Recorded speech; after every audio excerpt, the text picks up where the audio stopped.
ვიწყებ ტრადიციულად აფხაზეთიდან, გაგრაში 19 გრადუსი დაფიქსირდება, რაც შეეხება სოხუმს, აქ 17 გრადუსიანი ავარაუდები მოღრუბლული იქნება დღის განმავლობაში. ზუგდიდში ზღვრუბელია, თუმცა მზეც გამოანათებს, 18 გრადუსს გვირდებიან სინოპტიკოსები.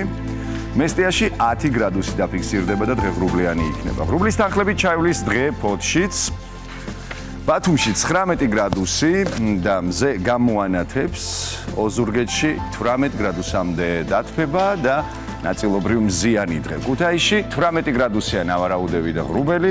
ამბროლაურში ასევე ღრუბელი გვაქვს და 17 გრადუსიო ამბობენ სინოპტიკოსები. ახალციხეში გამოანათა მზე 13 გრადუსი ტემპერატურის თანხლებით.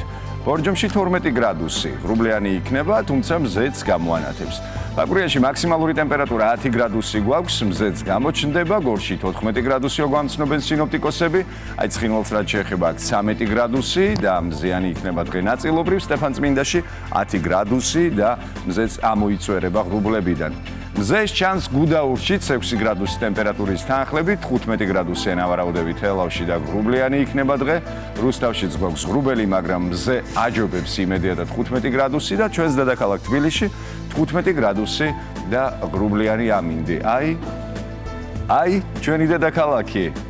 ჯერ კიდევ ზინავს, ნელ-ნელა იღვიძებს. მაგრამ ნელ-ნელა აუცილებლად გავაღვიძებთ. აი ესე, ჩვენ ცოტა ხანში უკვე გათენებულ კადრსაც ვაჩვენებთ.